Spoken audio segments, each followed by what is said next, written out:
Hello ladies and gentlemen, today we will be talking about anticipation.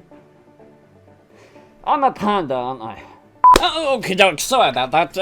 As I was saying, today I will be covering two gameplays with the focus of the analysis being on anticipation.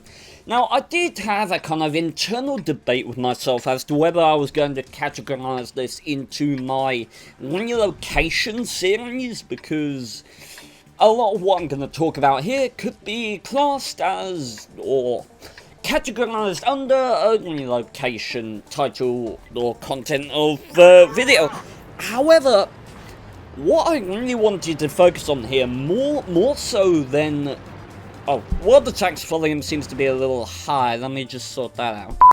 Yeah, I wanted to cover not relocation because I've already done that, but I thought it more important to cover what leads up to relocation, and that is anticipation, which is an extremely important skill, because no matter how good you are, how good your tank is at relocating, you are going to need to see something coming in order to relocate well in the majority of circumstances that call for you to get out of a flank before it just dies.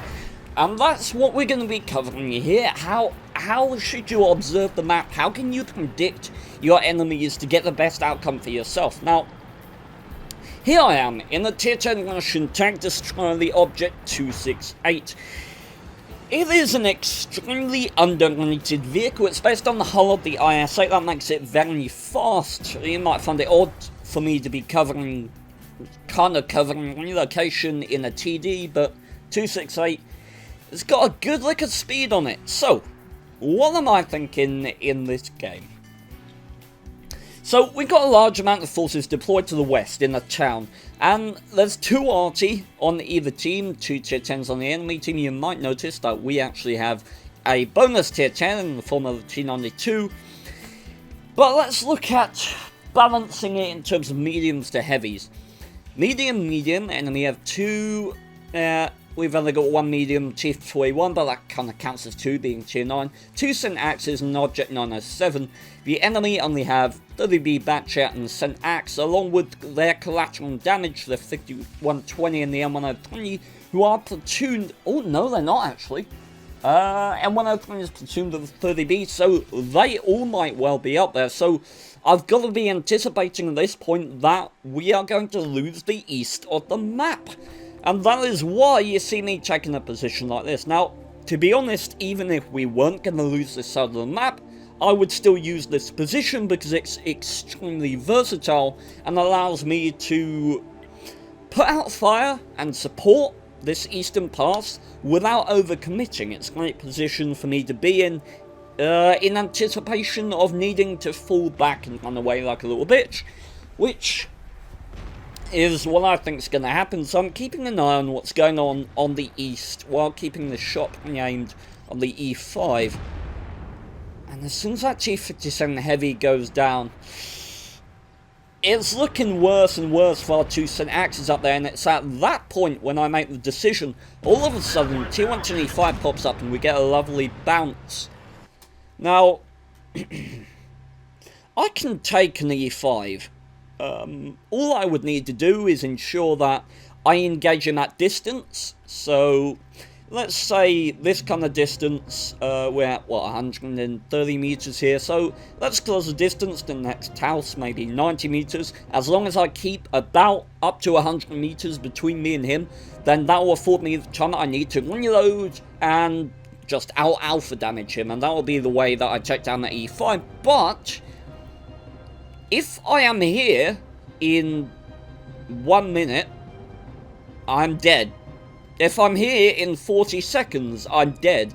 Because that is going to die, and the entirety of the enemy team's forces that are up there are going to sweep all along over there and all on the middle, and anyone who's out on the field will die. So any time that I squander shooting this E5, any time that I invest in his health, any shots that I pummel into his tank, they only go towards getting me killed, so I'm turning my back on 6 rounds per minute from a 120mm gun. And you can consider this an investment, because there's not much finer that you can cut something out of there in, I don't know, 20 seconds to spare, maybe. God damn. So as I'm running away from this guy, I go towards the right. What that does is it clears up shots for my ST1 and the Jagdjäger, and means that the T-125 has to come further around the corner in order to put shots into my ass. If I go on this side, he can still be in cover from the ST1 and the Jagdjäger while shooting at me. So when I think about positions, trying to help my team, the ST1 and the Jagdjäger both get a shot off, but we've relocated back and consolidated fire from our team after a good relocation that was prompted by nothing other than anticipation. By the fact that we could see that we had the awareness to know that our team was dying, and the fact that I had to lose half my health to get out of there alive was absolutely worth it, because we knew what was going to happen. Now I'm going to put the end of this game in double speed for those of you who wish to see it, because after this we wrap up the enemy team fairly quickly. I was just looking back on this game and I thought, wow, that's a damn good example of relocation and indeed anticipation, of knowing what's to come and planning for it. Now let's see if we can get our revenge on this T-125, shall we? Hello. Where are you going? God damn, that's satisfying. He was bullying me earlier, gentlemen. Okay, so double speed. Yeah, you know what? I'm just going to hop into the next game right now, and we'll look more at anticipation. Alright, ladies and gents, welcome to Arctic region. Yeah, I find myself in an E-75, Tier 9 German heavy, and a beast of one at that. Although, I do feel like nowadays this tank has lost some of its power factor, purely because, well, in my opinion, the majority of enemy tanks know its weak spots. They know exactly everything about this tank. You know its alpha damage, its reload, its weak spots, how to outplay it. And so tanks like the ST1 for me that are lesser known are actually better as far as heavy tanks go. Now, I'm platooned with Jodeg in this game, and he's going to be working up the north for the vast majority of it. Well, I think about half of it, I think, in the end. And I am going to be a heavy, trying to use my 160mm of front armor and my 8 degrees of gun depression to work in this position and lightweight bouncing shells. Who would have thought it? I guess that's what it's designed for. And it takes me this long to just basically nope out of this situation. I see that ST1 going down there and I want to help him, but against a T-57 heavy, there's no point in me committing. We didn't even scratch them. I am sorry. But what? That has to be one of the most utterly ridiculous bounces I have ever seen in my entire life. What the hell was that?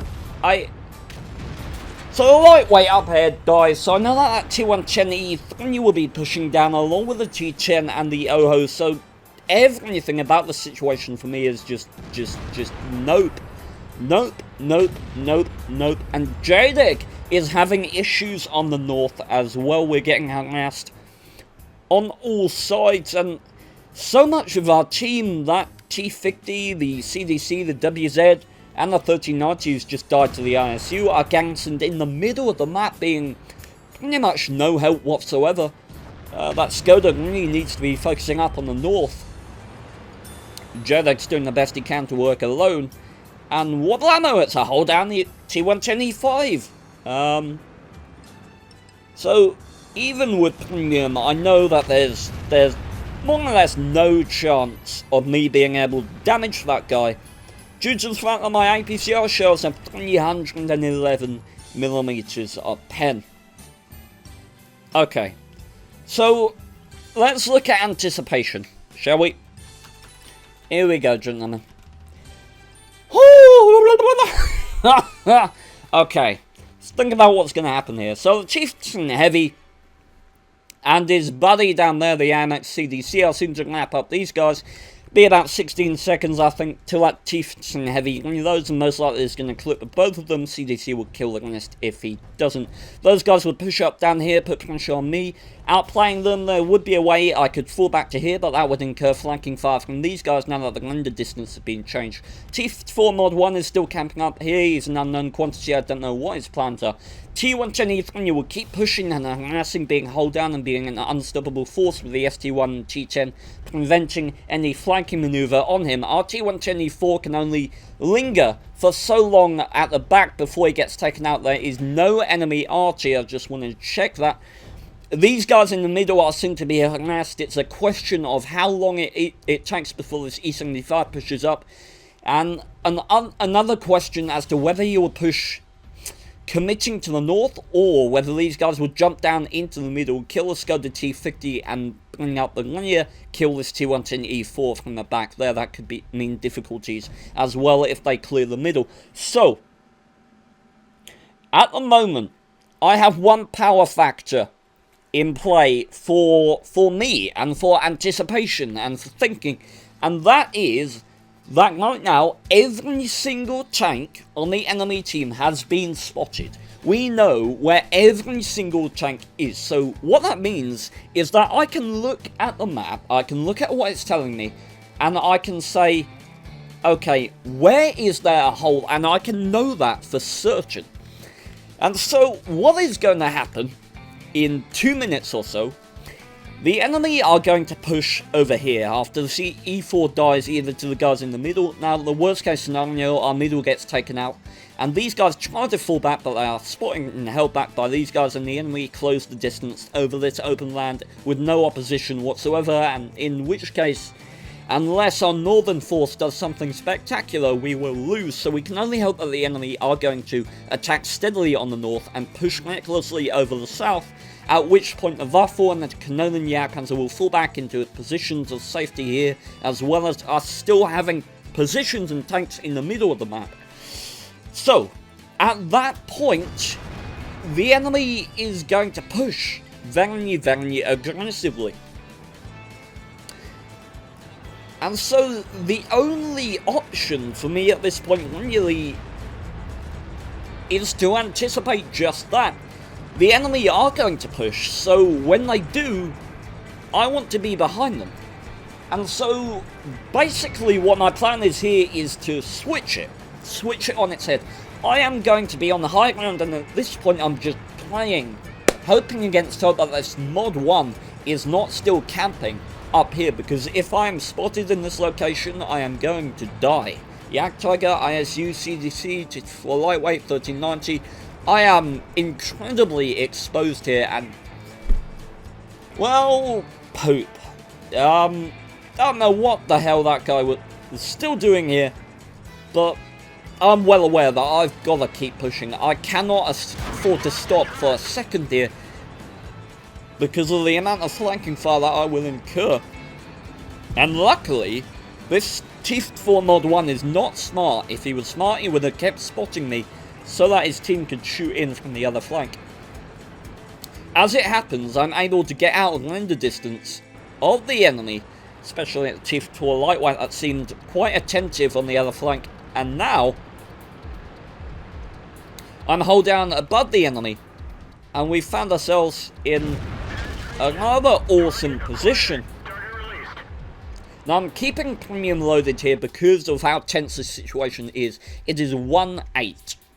Scores are 1-8. And 311mm of pen is going to be wasted on this CDC. I'm tapping R once to keep my gun stabilised with this 2.9 second aim time. As I come out, I find a shot into his tongue. And I don't have time for this.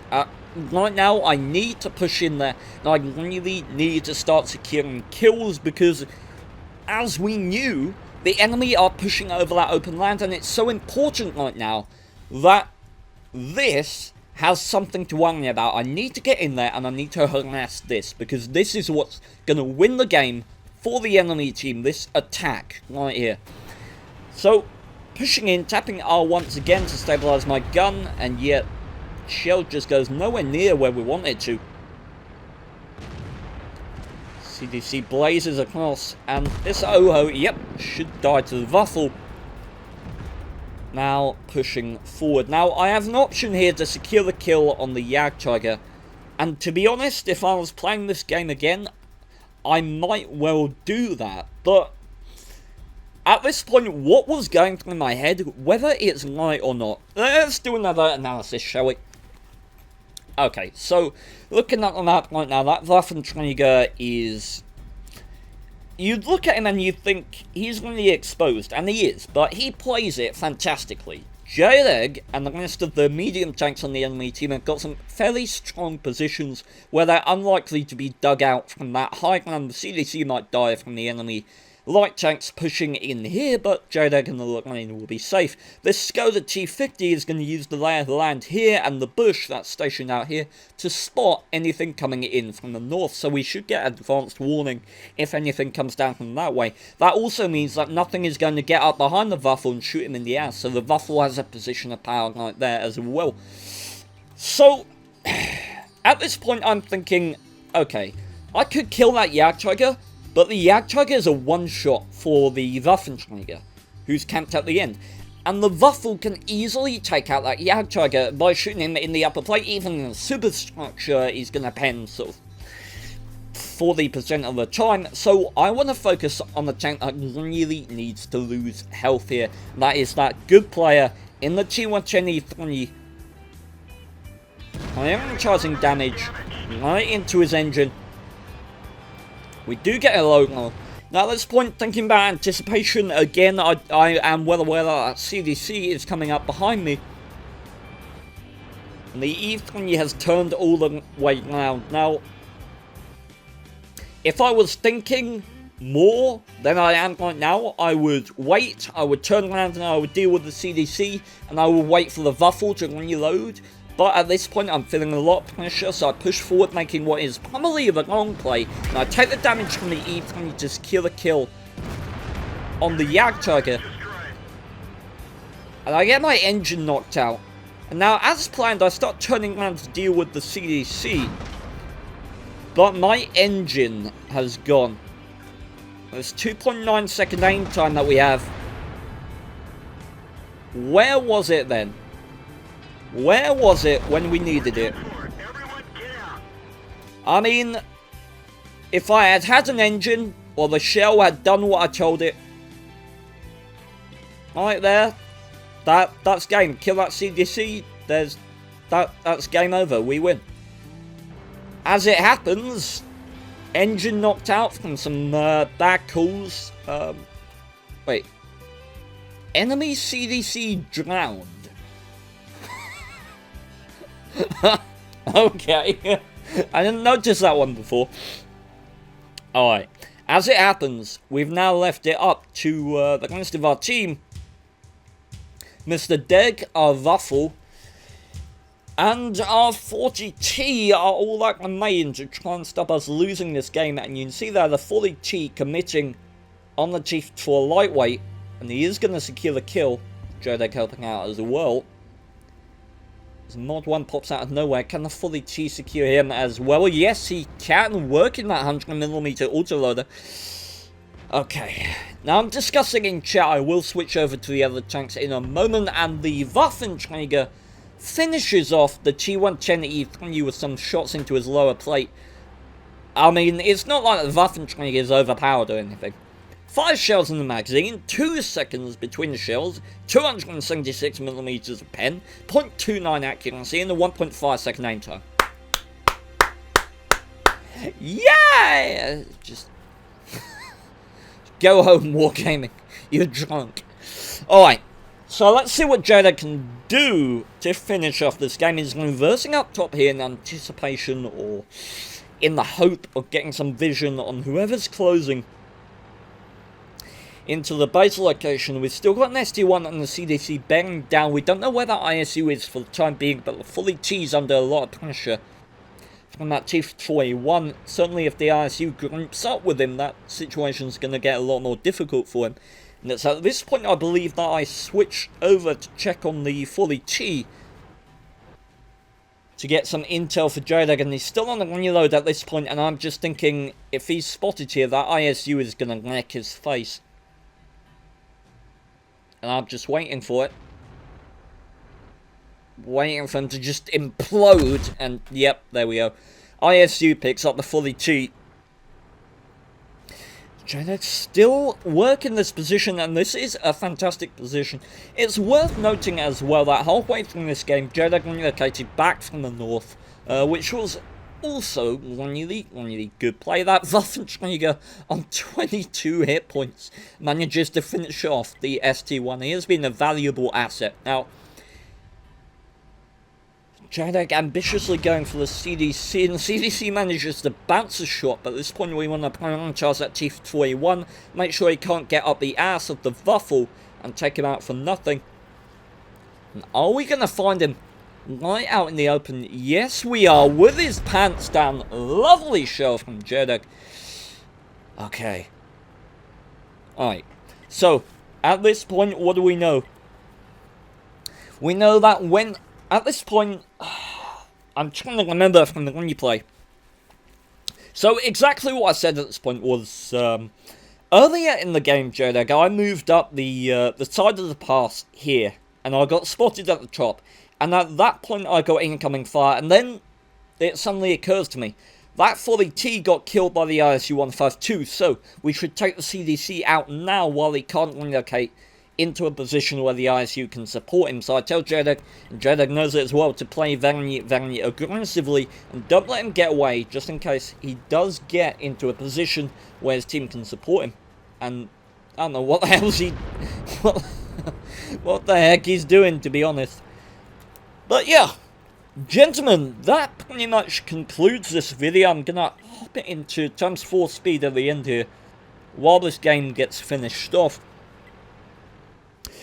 But this was something that I really wanted to cover for quite a long time, because it's all well and good talking about relocation, but if you don't know why you're doing it, and if you don't know what prompts it, then you're not going to be able to do it well. What you need to think about when relocating is you need to be constantly looking at the map. You need to be playing yourself 2, 3, 4 steps ahead and just thinking, where are the enemy team going to be in 2 minutes? Where am I going to be in 2 minutes? What will happen as this game unfolds? It's like a giant chessboard, the map in World of Tanks, and you've got to think of it as such. So, gentlemen, hopefully you found the analysis helpful, and until next time, farewell.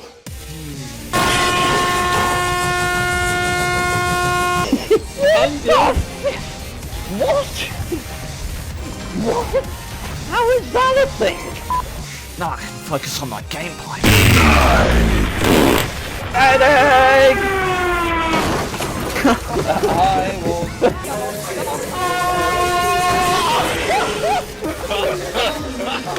Violated #1 rule. Oh, there he is. He's camping. Get in.